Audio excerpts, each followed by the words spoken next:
Om Jnanatimirandhasya Jnananjana Shalakaya Chakshuru Militam Yena Tasmai Shri Gurave Namaha. Translation. Life's desire should never be directed towards sense gratification. One should desire only a healthy life or self-preservation. Since a human being is meant for inquiry about the absolute truth, nothing else should be the goal of one's works. Purport: the completely bewildered material civilization is wrongly directed toward the fulfillment of desires in sense gratification. In such civilization, in all spheres of life, the ultimate end is sense gratification. In politics, social service, altruism, philanthropy, and ultimately in religion or even in salvation, the very same tint of sense gratification is ever increasingly predominant. In the political field, the leaders of men fight with one another to fulfill their personal sense gratification. The voters adore the so-called leaders only when they promise sense gratification. As soon as the voters are dissatisfied in their own sense satisfaction, they dethrone the leaders. The leaders must always disappoint the voters by not satisfying their senses. The same is applicable in all other fields. No one is serious about the problems of life. Even those who are on the path of salvation desire to become one with the absolute truth and desire to commit spiritual suicide for sense gratification. But the Bhagavatam says that one should not live for sense gratification. One should satisfy the senses only in so much as required for self-preservation and not for sense gratification, because the body is made of senses which also require a certain amount of satisfaction. There are regulative directions for satisfaction of such senses, but the senses are not meant for unrestricted enjoyment. For example, marriage or the combination of a man with a woman is necessary for progeny, but it is not meant for sense enjoyment. In the absence of voluntary restraint, there is propaganda for family planning, but foolish men do not know that family planning is automatically executed as soon as there is search after the absolute truth. Seekers of the absolute truth are never allured by unnecessary engagements in sense gratification, because the serious students seeking the absolute truth are always overwhelmed with the work of researching the truth. In every sphere of life, therefore, the ultimate end must be seeking after the absolute truth, and that sort of engagement will make one happy because he will be less engaged in varieties of sense gratification. And what that absolute truth is explained as follows. Srila Prabhupada points out here that in every sphere of life, the tint of sense gratification is ever increasing. That is, as it increases more and more, it becomes more than a tint, it becomes the whole of society. The whole of society is misled. Srila Prabhupada points out here that the leaders, they canvass for votes by promising sense gratification. That's quite well understood, I believe, that even though the political leaders, they say we want to do this for the country and that for the country, and as if the country is all they really care about, everyone knows that they want the position. They're interested in it for their own name, fame, glory, and money. Srila Prabhupada sometimes said that the common people are not so bad, but it's the leaders who mislead them. They're very bad. Of course, in democratic society, the leaders are mostly coming up from the ranks of common people. So, the people who complain about the political leaders, probably if they had the opportunity, they'd do just the same.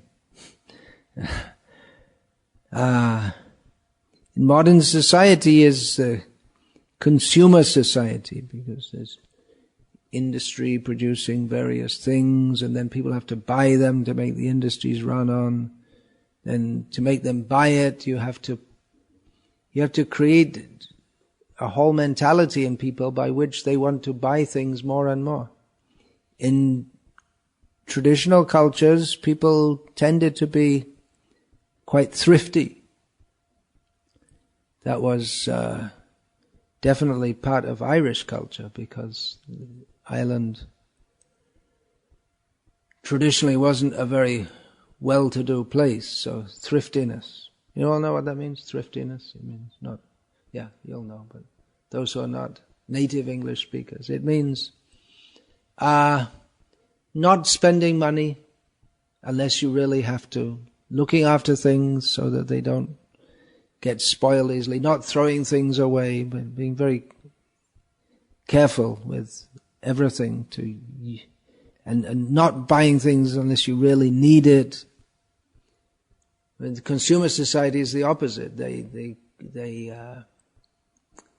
whole culture, from the TV and even the education and magazines and advertisements everywhere, is buy, and then buy more things even if you don't need them.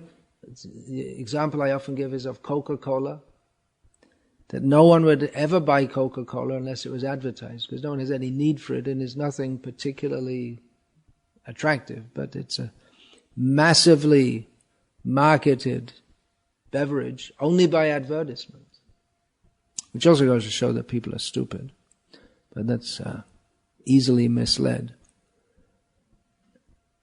So in a consumer society, it works on the basis that buy more things, then you'll be happy. Sense gratification. The whole society runs on the idea of sense gratification. Work hard, get money, enjoy sense gratification. So in this way the people are bewildered. And the leaders, they're also bewildered. They're in the business of misleading people, but they're also bewildered by the desire for sense gratification. And the leaders get pulled down, as Srila Prabhupada notes here, because they disappoint the voters, because they can never give sense gratification to the degree that the people want, because there's no end to the desires for sense gratification. As Srila Prabhupada often pointed out, that the leaders of society in the modern world are demoniac, just about the opposite of Maharaj Yudhishthir and Ramachandra Bhagavan. Not only political leaders, all kinds of different leaders.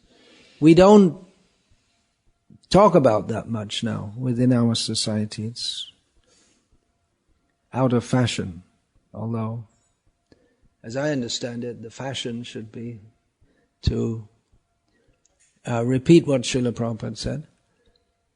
But actually, it's more true now than it was then, or more precisely, the fever of sense gratification has increased. The leaders and the people in general have become more demoniac.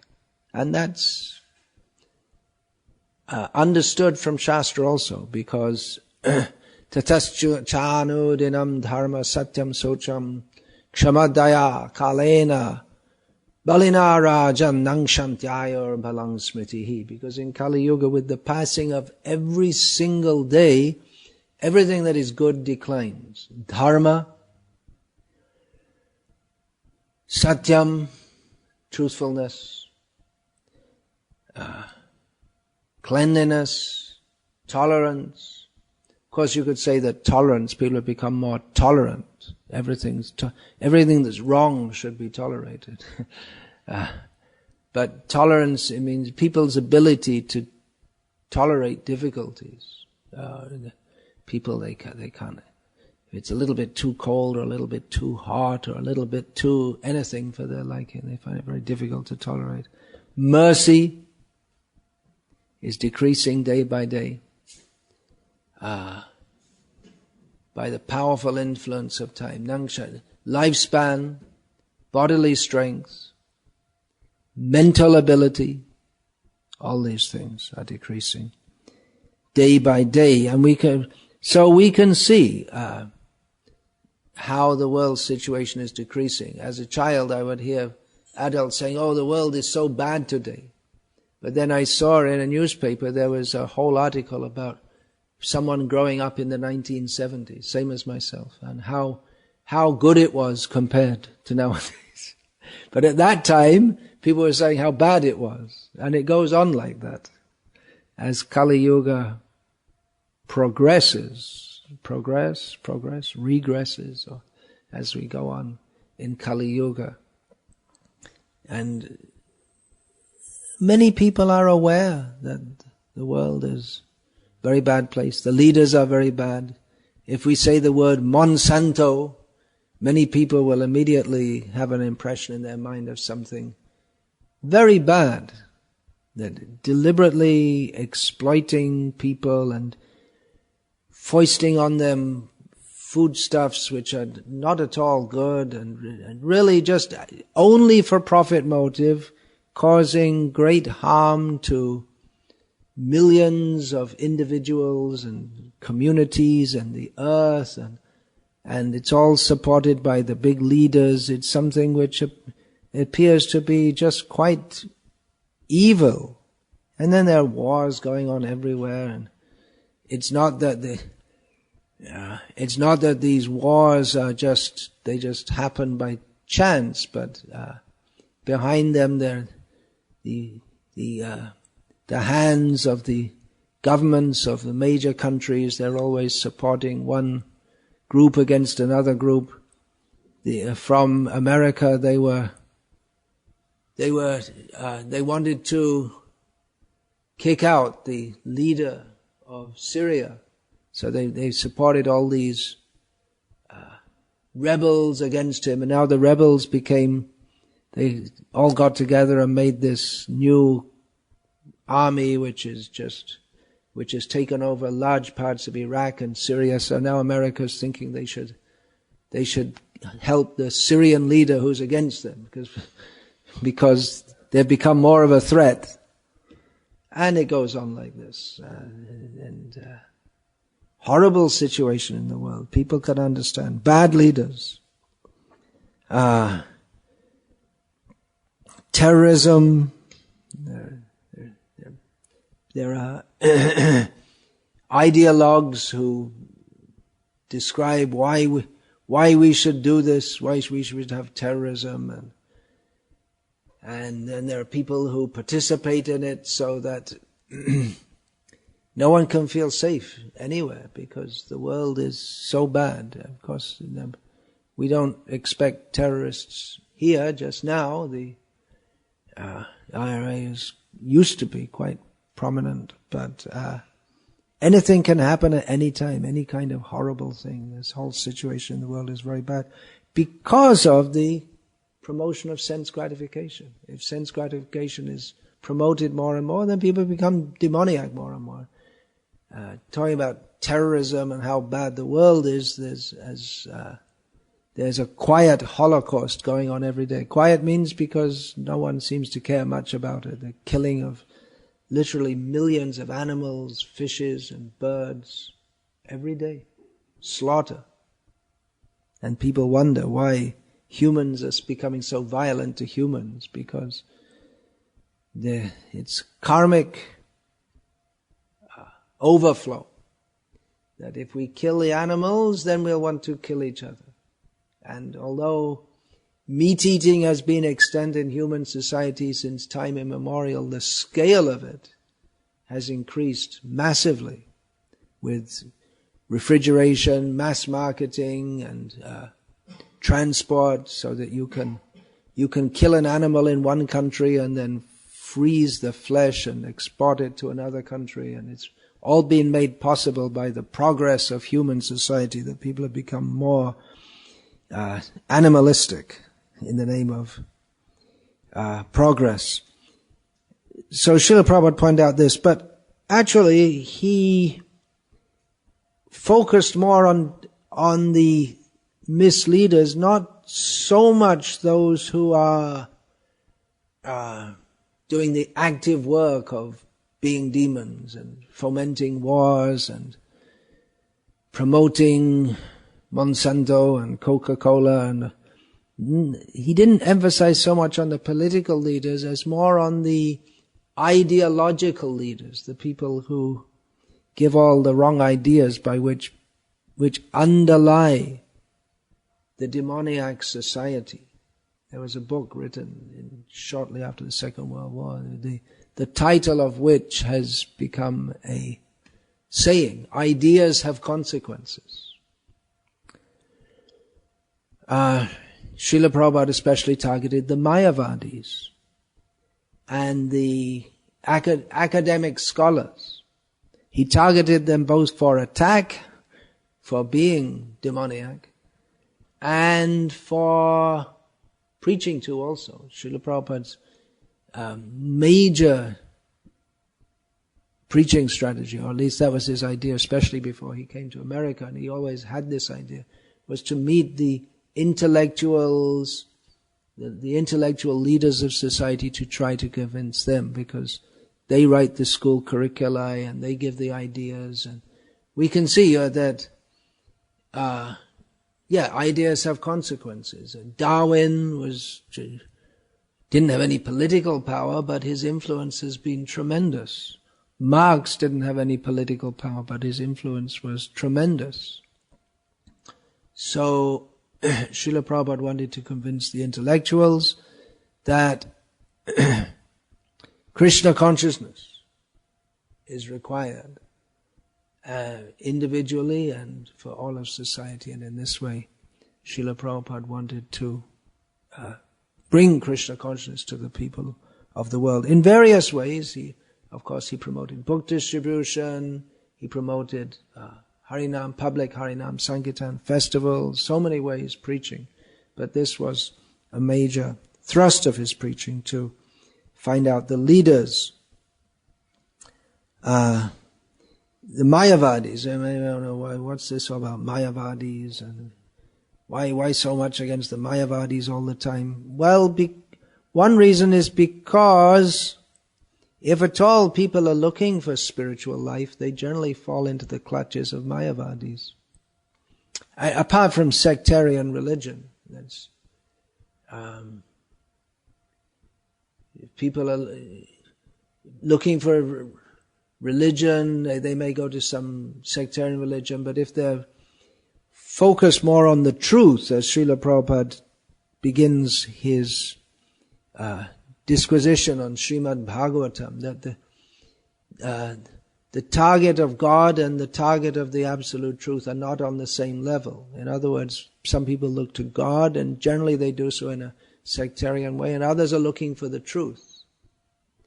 And they generally take the truth to be something impersonal. And even within religion, if we ask people, who is God, what is God, and they have no clear idea, and mostly they think it must be unclear, because God is inconceivable, therefore we can't say he has a form, and so on. Mayavad influence, maybe not be directly the Mayavad of Shankaracharya, but impersonalism. So they're misleaders. Some of them are just directly, actually they all are, they're misleaders. Word jugglery. Srila Prabhupada said this about Mayavadis. Word jugglery. They try to make something sound true by sophistry. Word jugglery.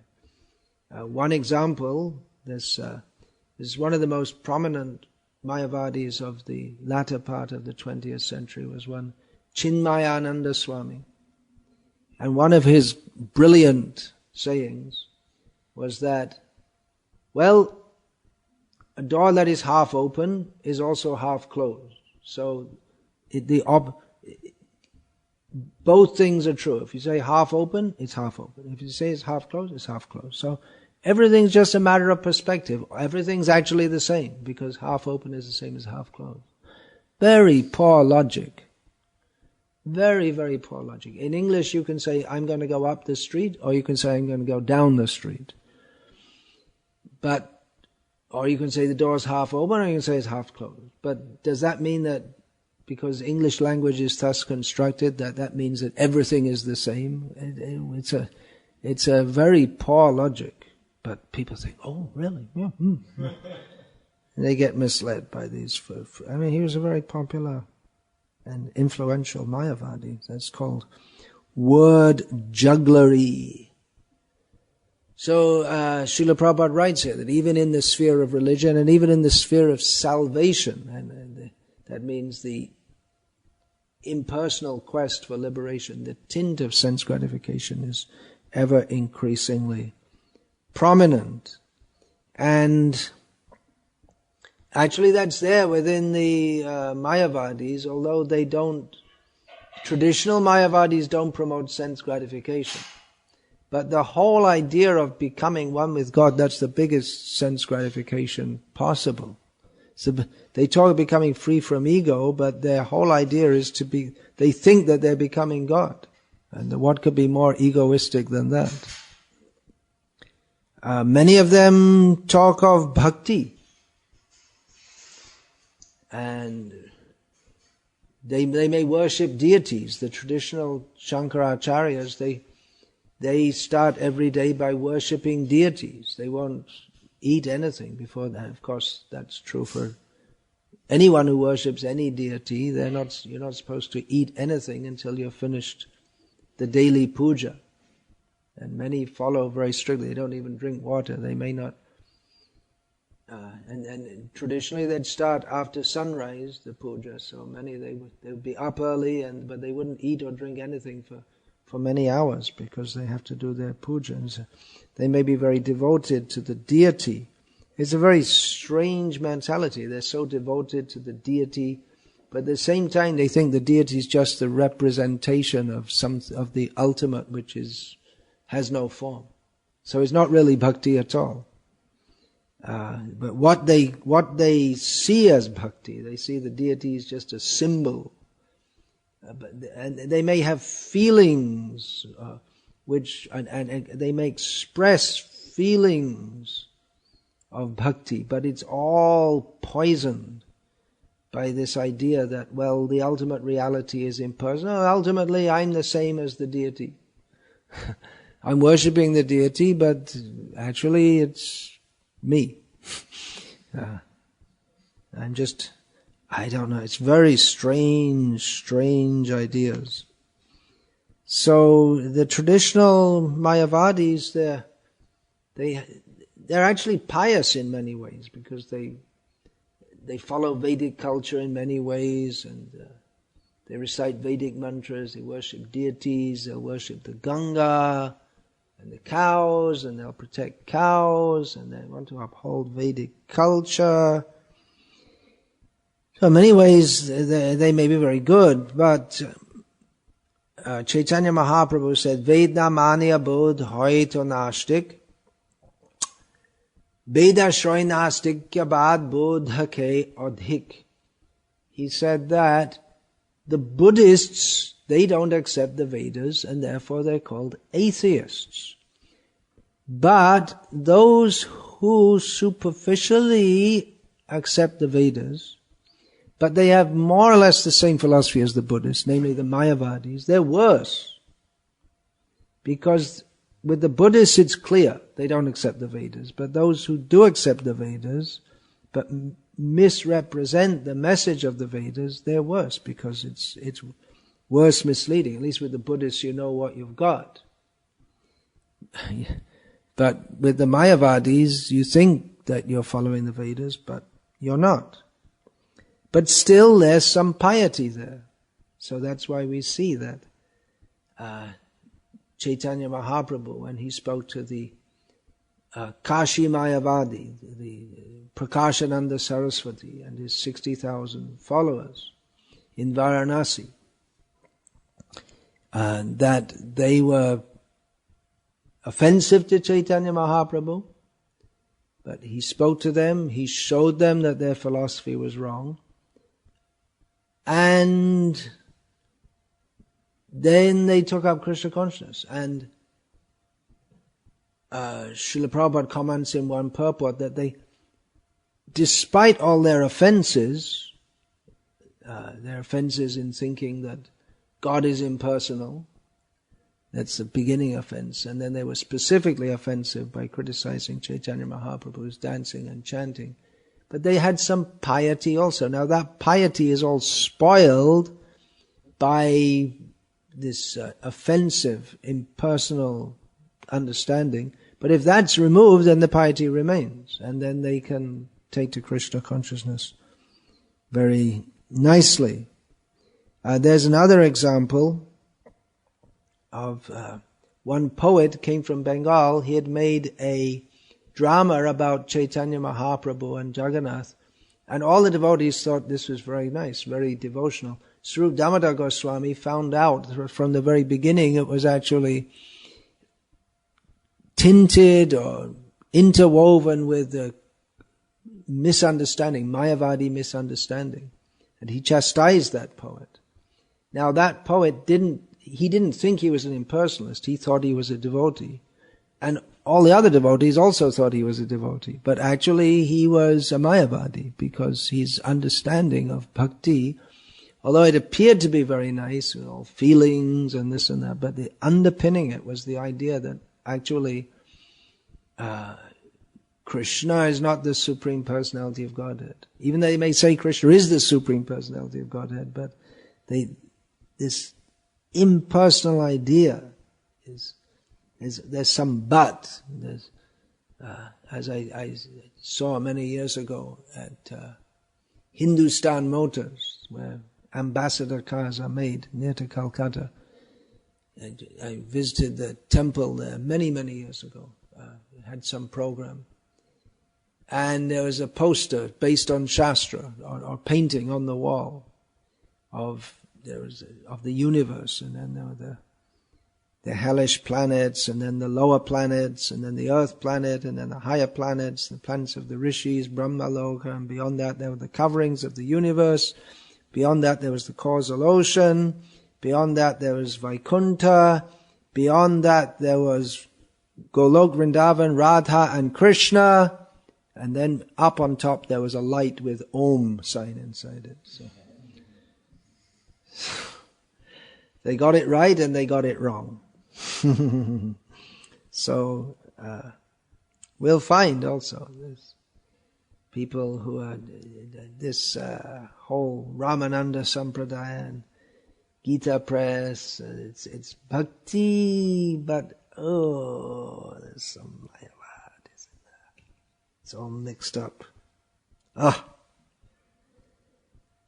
So these are traditional people. They're very pious, and we may respect that also. But what we have going on in the West, impersonalism, Srila Prabhupada came to uproot, nirvishesha shunyavadi paschatya deshatani. Not paschatya, by the way. Most devotees sing paschatya, but if you actually read what's written, it's paschatya.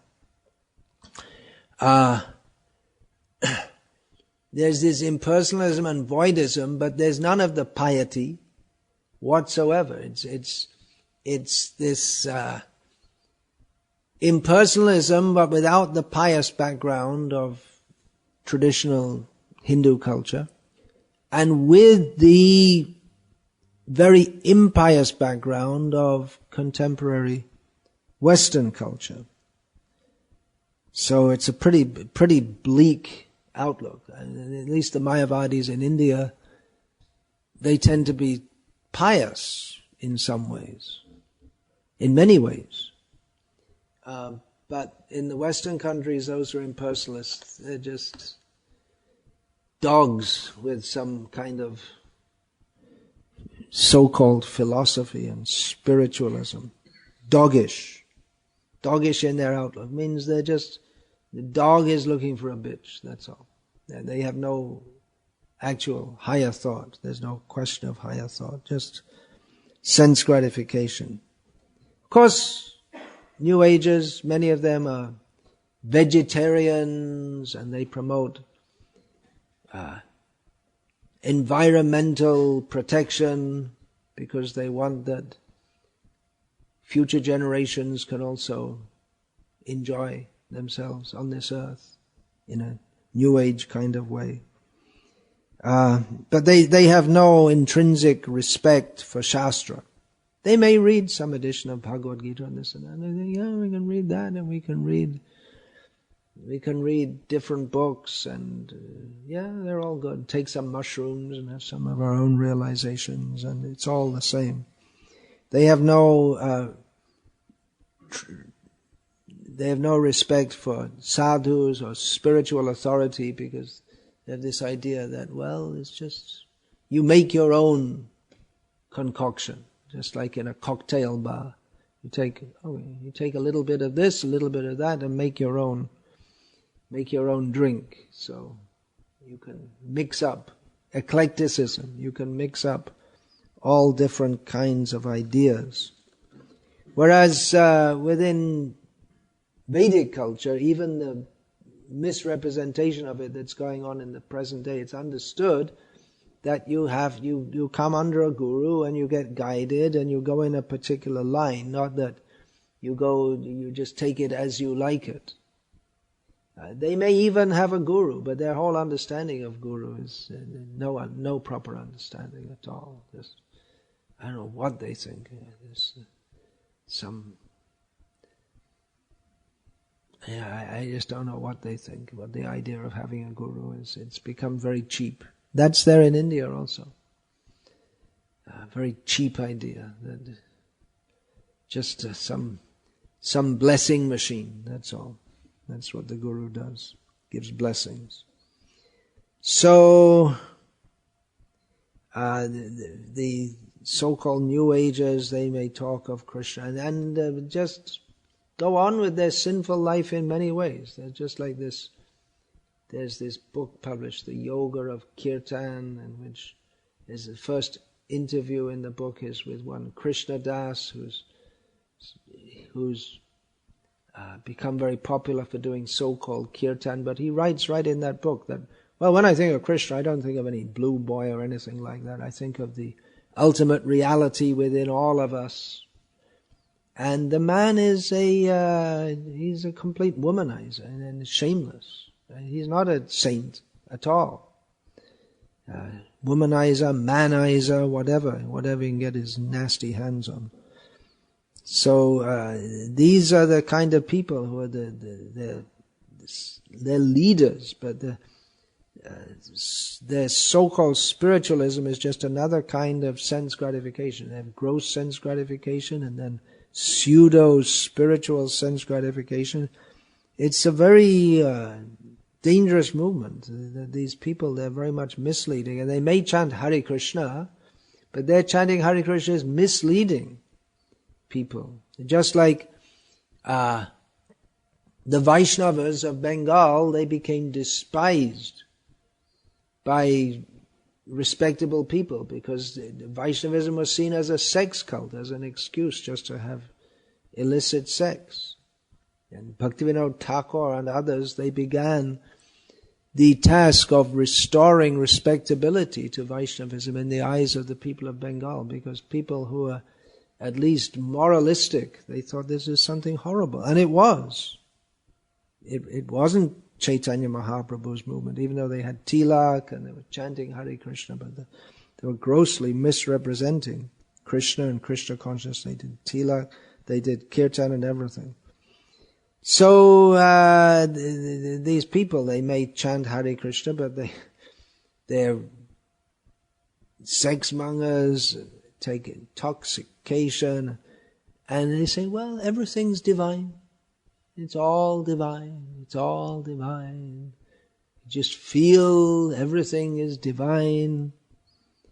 But they seem to be more interested in the sense gratificatory objects of what are divine than those which are not. And we tell them, well, stool's also divine, so you could eat that. But they like the nicer. They like, what they like. They select as they like. Is everything divine? That's not a very good phrase. Stool, is that divine? Is cow killing divine?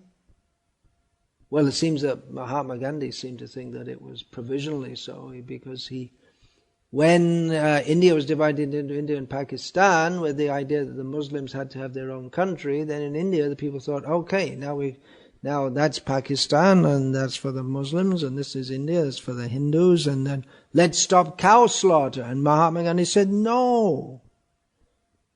Because of him, there is cow. It would have been stopped, but because he was so influential, people respected him as a saint.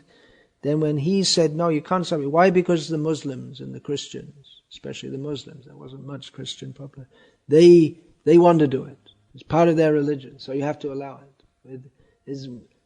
Again, this Mayavad, the idea that, well, all the religions are the same, everything's all the same, so cow killings, it's also, we're Hindus, we don't like it, but they like it, so you have to allow it. It's nonsense, and very sinful. Is everything divine? Is Sai Baba divine? Well, many people think so. Many people think so. You may think, well, many people think so, so it must be right, but no. It's another nonsense idea. Just because millions think so doesn't mean it's all right. Even many people may say, oh, what a great saintly person. You have to understand by the actual message of Shastra that actually if many people say something is good, should probably be very, very careful of it, because most people, being influenced by sense gratificatory outlooks, can't understand what is right and what is not right. It's something, if many people say something is good, you can, even without knowing what it is, just the very fact that many people say it's good, you can understand it's probably not good. Because people don't know what the truth is. Their consciousness is overcome by desires for sense gratification. Kama, it's described in Bhagavad-gita. Jnanam avritya dehinam. The desire for sense gratification covers one's real knowledge. It is jnana vijnana nashanam. It destroys all knowledge and realization. So what we consider to be good and right and true and proper, unless we see through the eye of Shastra, Bhagavad-gita, as it is, then we're going to be wrong, we're going to be mistaken. And we'll find that traditional Mayavadis are expert at misrepresenting Shastra, and these New Age people, they hardly talk of Shastra at all. They make up their own wisdom sayings, as if wisdom flows from them. But they don't like to quote Krishna, because they're rascals. And in this way, dharma becomes adharma. What they call religion, is that not religion? Not at all. But it's presented as if it's something very spiritual. So much of Srila Prabhupada's preaching is to point out this is not the real thing. It's not, as Srila Prabhupada points out here. Where is that? Politics. Well, nowadays most people have the idea that politics is, as was said several hundred years ago, the last resort of scoundrels. But until fairly recently, a lot of people, and maybe even today, people actually think that the politicians, they actually want to do something good for the country. Does anyone still think like that? Probably. Some people still vote. Social service, social service, very good, help the people. Altruism, similar to social service. Philanthropy. So these are all very good things. Oh, very, very good. But Prabhupada points out this sense gratification. They're all done for sense gratification. People are not feeding the poor because they're particularly interested in feeding the poor, but they want to have a reputation of being good people who feed the poor.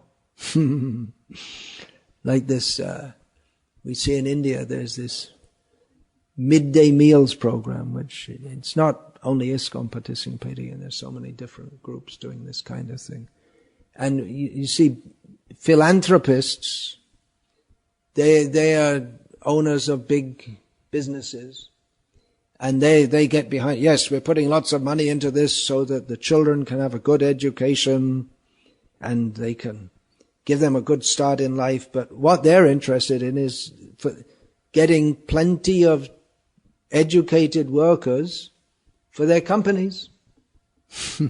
They exploit the people like anything, and then they use some of the money to feed the children in the school so they can go to school, and then they'll have plenty of engineers, for instance, who they can employ at a very low price and make them work long hours, and when they have mental breakdown and then they throw them out and get a new batch. That's going on in India. They always take new engineers and pay them very, very little. And then after some time they throw them out and get a new batch like this, because there are plenty of them. So people think, oh, they're very good. You see, they're feeding the poor, helping the children have a good future. They're rascals, simply rascals. Up, down, inside out. They're just because their whole motive is sense gratification. So some of our devotees will say, well, we shouldn't criticize like this. It's not good to criticize. Sadhus don't criticize others. Well, I don't know. Sadhus are supposed to speak Bhagavad-gita, and Krishna is very critical. Krishna actually says, I made some notes here, that he does say at some point, actually, not to disturb others, not to criticize them. Where is that? I made a note here. Yeah, Bhagavad-gita, chapter 3, text 26. Na buddhi bedam janayeda jnanam karma sanginam joshayet sarva karmani vidvan yukta samacharan. So as not to disrupt the minds of ignorant men attached to the fruitive results of prescribed duties, a learned person should not induce them to stop work. Rather, by working in the spirit of devotion, he should engage them in all sorts of activities for the gradual development of Krishna consciousness. 2 verses after that, where is that? In the purport, Srila Prabhupada writes, although the ignorant man is not to be disturbed in his activities, a slightly developed Krishna conscious person may be directly engaged in the service of the Lord without waiting for other Vedic formulas. Then verse 29. Prakrite guna samurha sajante guna karmasu tana kritsna vido mandan kritsna vinna vichalayet. Bewildered by the modes of material nature, the ignorant fully engage themselves in material activities and become attached. But the wise should not unsettle them, although these duties are inferior due to the performer's lack of knowledge. Srila Prabhupada writes in the purport, men who are ignorant cannot appreciate activities in Krishna consciousness, and therefore Lord Krishna advises us not to disturb them and simply waste valuable time. But the devotees of the Lord are more kind than the Lord because they understand the purpose of the Lord. Consequently, they undertake all kinds of risks, even to the point of approaching ignorant men to try to engage them in the acts of Krishna consciousness, which are absolutely necessary for the human being.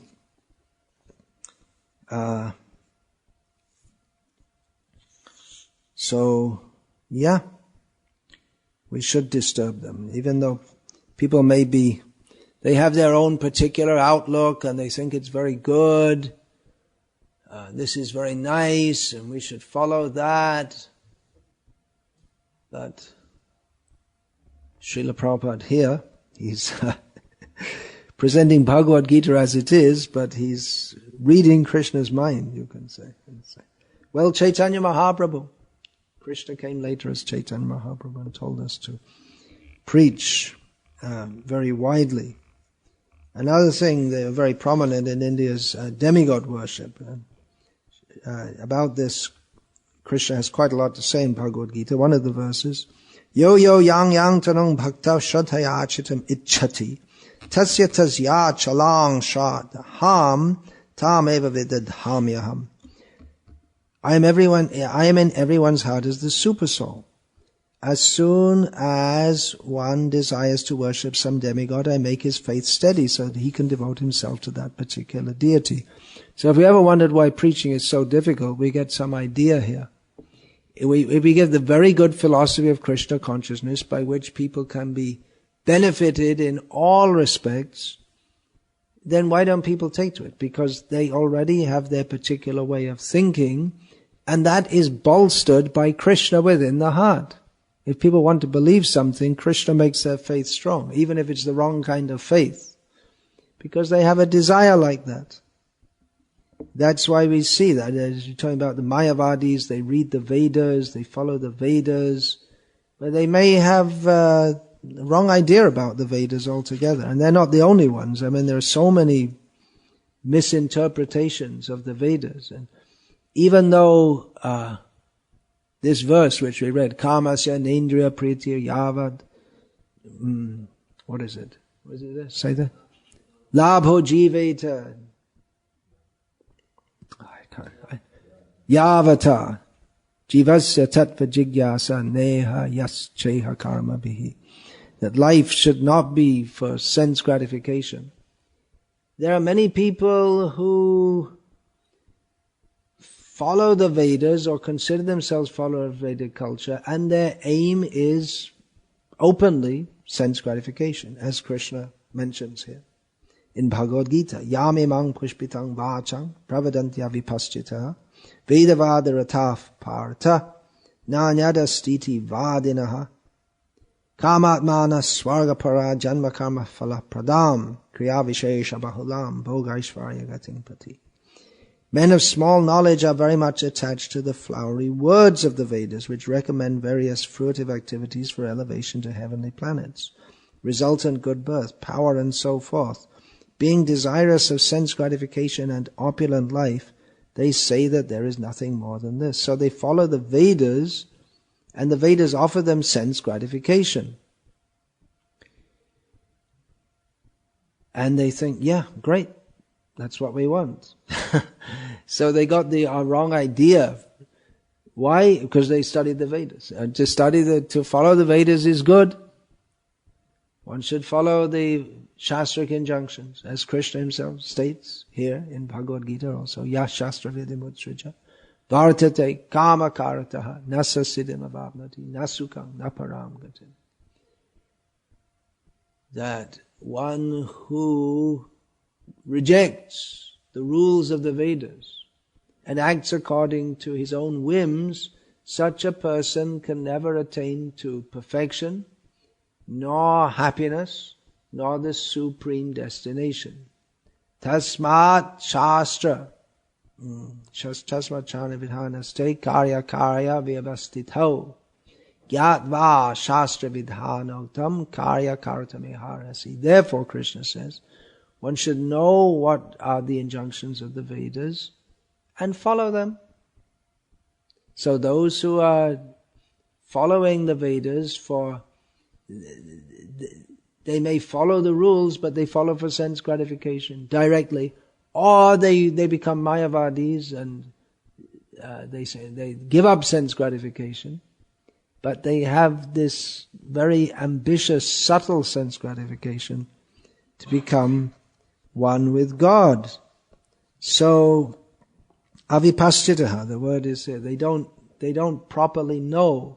They take the Vedas at face value. They don't understand the real purpose of the Vedas, which Krishna states. I'm reading again from Bhagavad-gita. Yavan artha udapane sarvata sampluto deke tavan sarveshu vedeshu brahmanasya vijanataha.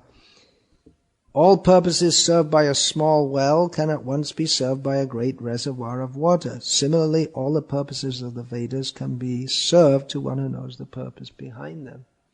So people who don't know the purpose behind the Vedas, they come to the Vedas, and because they can't imagine any other outlook than of sense gratification, therefore, they take it that when the Vedas say, do this and you'll get sense gratification, or do this and you'll get salvation, freedom from suffering, they take that to be all in all, but they don't get the actual message, which is given in Bhagavad-gita as it is. So, at the same time they are following the Vedic culture, which is a step up. in one sense, I mean, we're not promoting demigod worship, but in one sense, we may want it to continue, in the sense that we understand that not everyone's going to take to Krishna consciousness, but those who are within Vedic culture, they're in a better situation.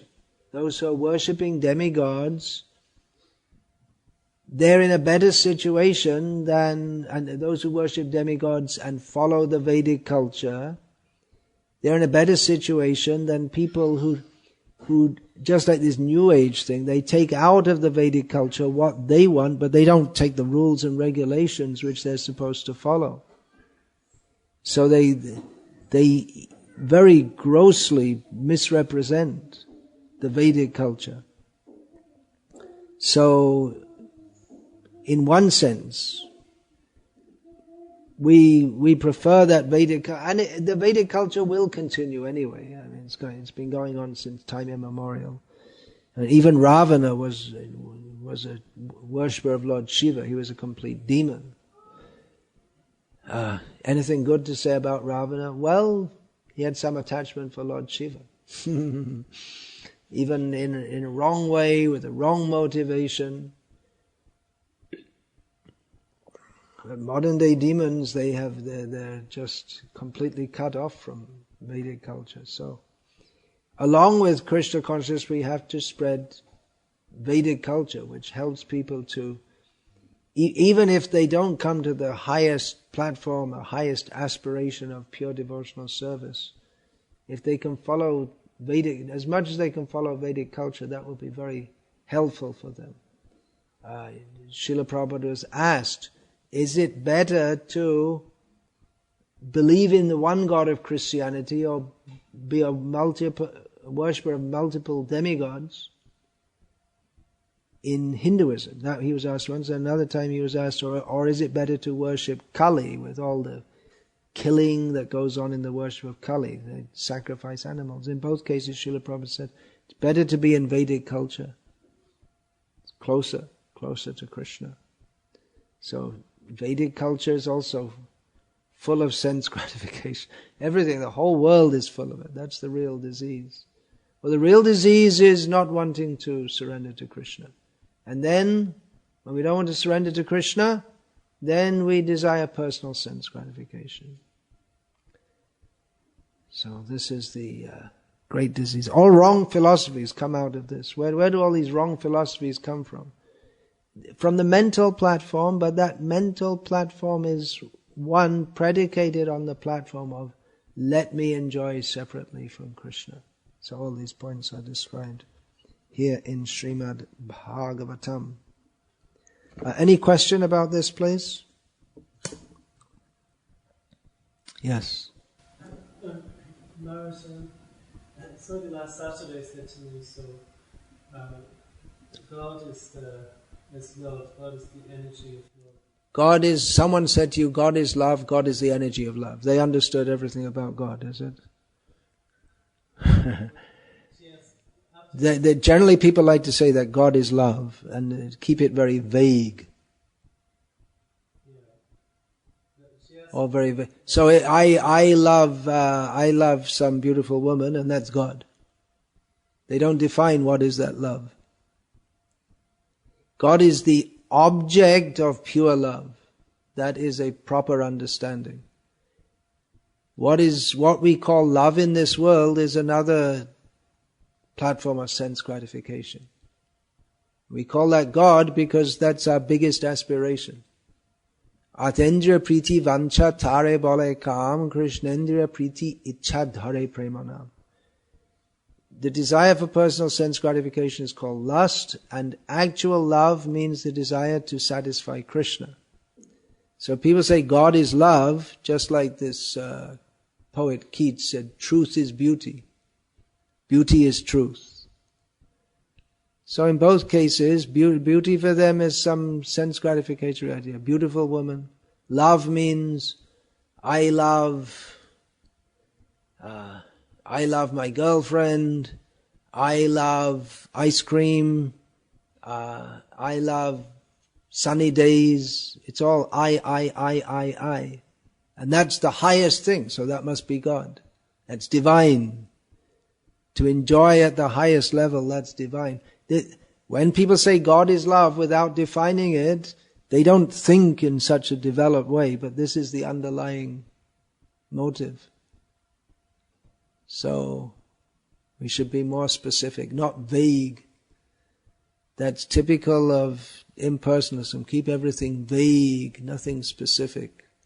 Yeah, so I just thought I'd qualify that, because if we go along with what they say, then we have to, if we accept people's premises, and the premises are faulty, then we can never establish what the actual position is. All right, God is love, we can say that, but let's understand that very clearly. It doesn't mean that you knocking off your girlfriend is God. Or even some vague feeling of universal love to whatever. It's all very vague. Actual love means offer to Krishna, fruit, flower, leaf, water, chant is specific. That's why impersonalism is called nirvishesh, nothing specific. Yeah, so? No, just she asked, so what's your philosophy? So I mentioned about Krishna as a person and Krishna Prema, and she didn't agree, she just said... She didn't agree. She's got a better idea. That's it. That's another feature of this new age, that everyone has their own idea, and any idea is as good as any other, because which means there's no God. God means the ultimate authority, but everyone takes himself to be God.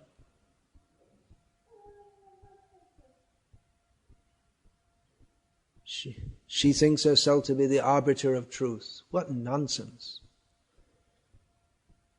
You can say you don't believe, but you have to accept birth, death, old age, disease. You can believe whatever you like, but by your not believing in birth, death, old age and disease, it doesn't go away, which means you're controlled. You are under control. You are not the arbiter of truth. You are not the arbiter of reality. She had spent some months in the ashram of Krishnamurti. She'd spent some months in the ashram of Krishnamurti, then hopeless case. And Rajneesh, hopeless squared. They are completely hopeless people.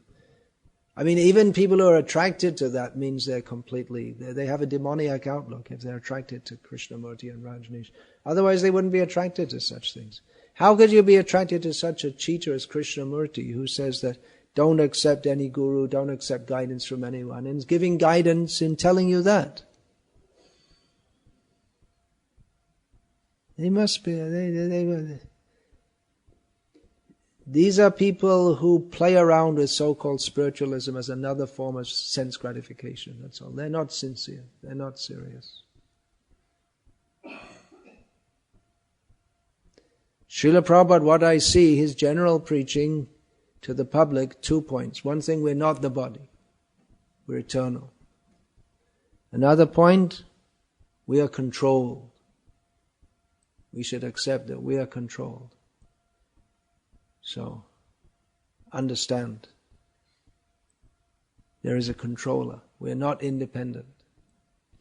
But these rascals, they like to say in various ways that we are independent. There is no controller.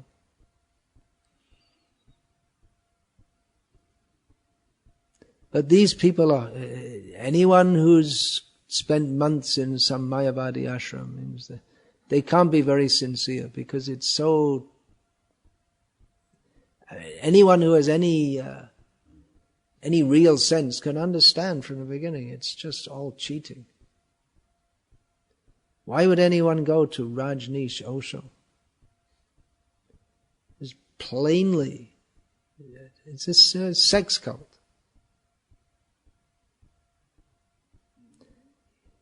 Just before I left India to come, this was just 2 months ago, one elderly man came to me and said, "Oh, now I read Prabhupada's books at the end of my life, now I've come to the real thing." He told me he and his wife had spent many, many years with the Osho cult. And I said, how could you be with that? You're a respectable gentleman. How could you be with that rascal thing. And he said, no, we didn't get mixed up with all the sex and all that. We just went for the meditation, and I was attracted to the intellectual side. He gave a...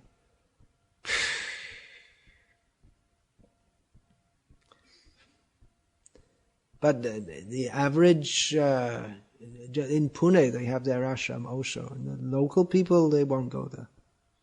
They think it's very low class. All nonsense. What can you do with such people? If they are taught that you don't accept anyone as your teacher, then what's the point in trying to teach them? They just presume that everyone, especially myself, they think, is bursting with self-realization.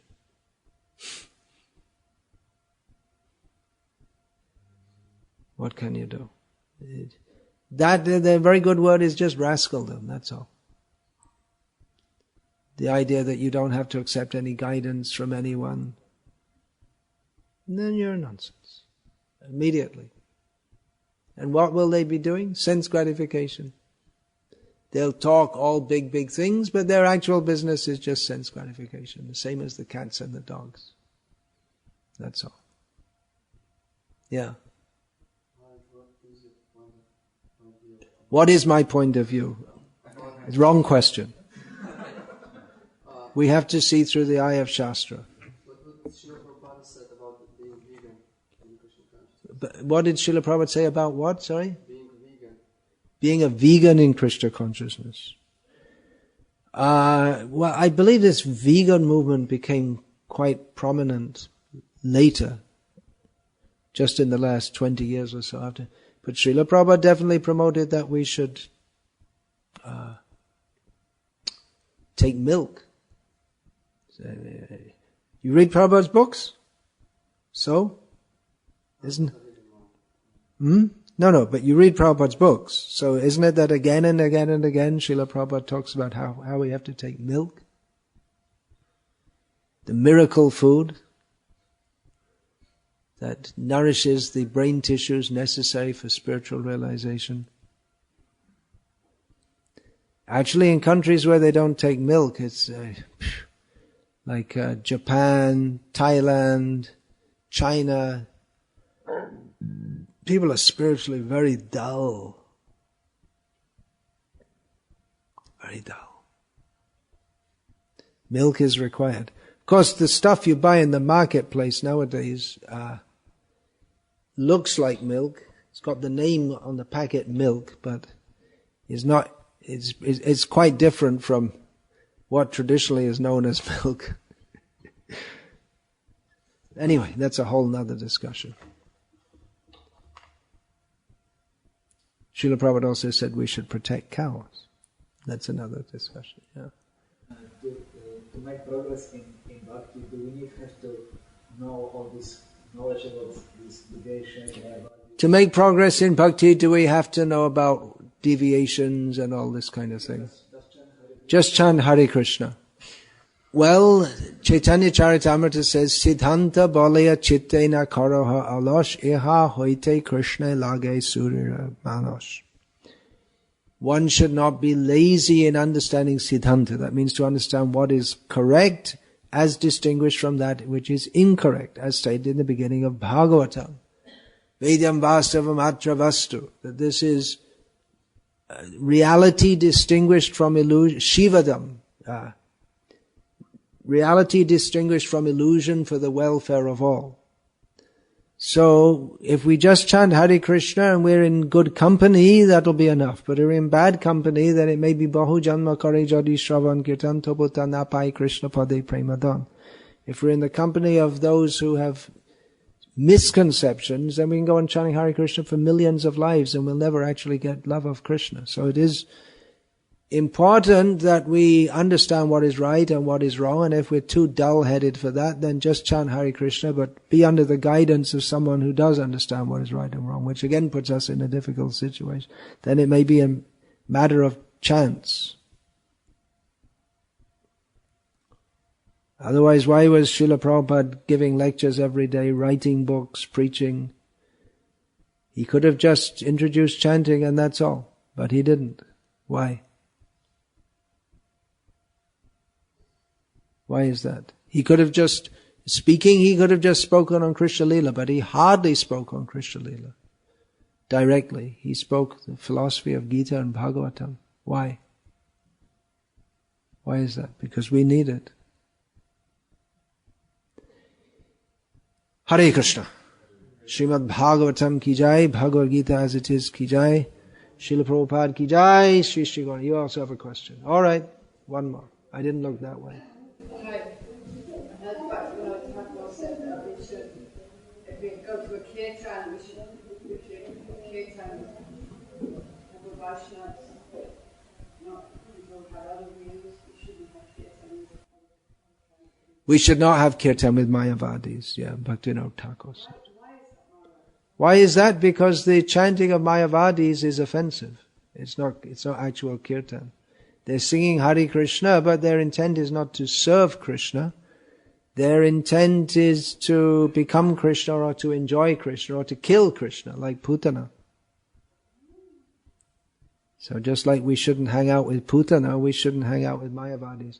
Just, you could make a point that the night dress of Radha Govinda and Gaunitai last night was with the Hare Krishna Mahamantra written on it. But Radha won't like to have Krishna on the lower part of her body, nor will Gaunitai, and Krishna won't like to have the name of Radha on the lower part of his body. So it's not appropriate to have.